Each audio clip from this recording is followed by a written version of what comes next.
What's up, everyone? Welcome to the Power Play with CJ. I'm going to focus in on the 2016-2017 Colorado Avalanche season preview.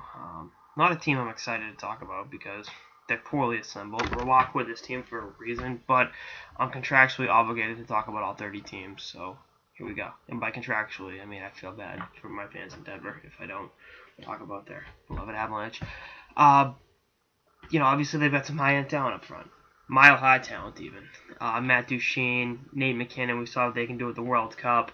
I'm still a Mikhail Grigorenko fan. I'm going down with that ship, and I'm at the bottom of the ocean with it, but I'm going down with it. I like Mikko Rantanen. I think he can be an impact player this year. I liked what I saw from him in the AHL last season, but we'll see if that translates this season. Again, just some nice young players, but I think given that fact of how much this team is going to suck this year, there's going to be a lot of full-scale changes, and a lot of the guys that are there now won't be there this time next year. Just to lay it out there as simply as possible. I think it's possible they have a new captain next year as well. I think Gabriel Landeskog will probably, if he's a potential trade candidate, if and when things go south, I think Jarome Iginla will be traded at the deadline as he'll look for one last chance to win the cup before it's all said and done. And we're not. Let's be honest with ourselves, he's not winning it in Denver. So, forward core, a lot of talent, some potential.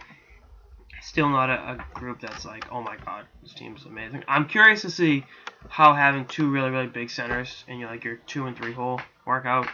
I like that idea of Soderberg and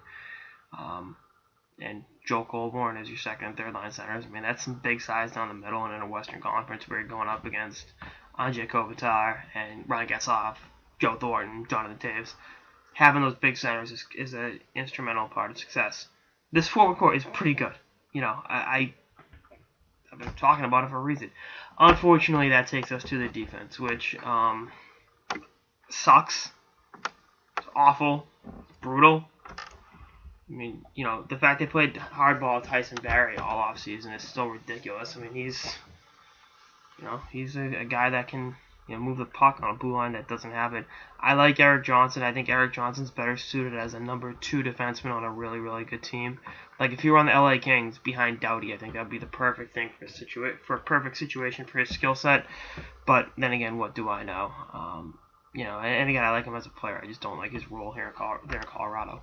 I like Barrie a lot. Johnson, again. Can Nikita Zadorov take some steps forward in his development? Can the change of scenery in a full season in Denver help Eric Gelinas take the next step in his development? Does Fedor Tutin have anything left in the tank? Will Duncan Siemens ever amount to a thing? How much does Francois Beauchemin have left in him? Will where's he out? They got from Ottawa. Will a change of scenery benefit him? I don't know. Again, this blue line is not good. And the fact they're playing hardball with Tyson Barrie over it is, laughable. Another thing, I wrote this up on PowerPlayInsiders.com when Roy resigned, that the Avs, when they signed Jarome Iginla, Anton Strawman was a free agent that same year and signed a better contract, fairer contract to the team, and Tampa got a steal out of it. For a team that needed help on defense 2 years ago and hasn't done anything to improve that over the last, 750 days, whatever the fuck it is. Come on. You could have had a guy like, and I'm not saying Anton Strawman's a Norris Trophy candidate, but he would have helped this team. He can do a little bit of everything for your team, as opposed to adding an aging veteran like Iginla, who definitely still has some productivity left in him, but not in this circumstance, not in this situation. But, what do I know? And then the goaltending, they want Semyon Varlamov the fuck out of there. The fact he's a wife-beating piece of shit doesn't bode well for him either. And Picard's ready to go. Calvin Picard. He's shown all he needs to show in the AHL, and he's knocking on the door for a full-time NHL spot. And, you look at a guy like that and what he can bring the team, in terms of having youth in the crease and getting younger at that position. And for a team that's on the rebuild, that's what you need. Also, Varlamov is going to be the one they expose to the expansion draft if he's still there. They're protecting Picard. They think he's the guy going forward. So, again, I think this is going to be a last place finish. I wrote that up on Power Play Insiders in my NHL preview, and I do not think there will be any meaningful hockey played in Denver after December. They're going to be out of it. Jared Bednar, I think, is a nice addition. I think he'll help stable. You know, this. Who the fuck am I kidding? This is his first coaching job in the NHL, and it's this debacle where the coach quit a month before training camp.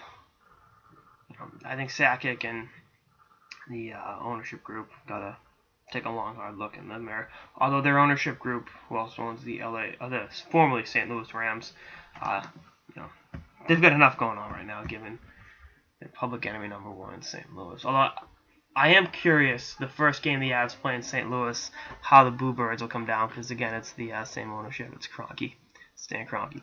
Anyway, that's all I got in this episode of the Power Play with CJ. Stay tuned for more episodes through the preseason and beyond. Later, guys.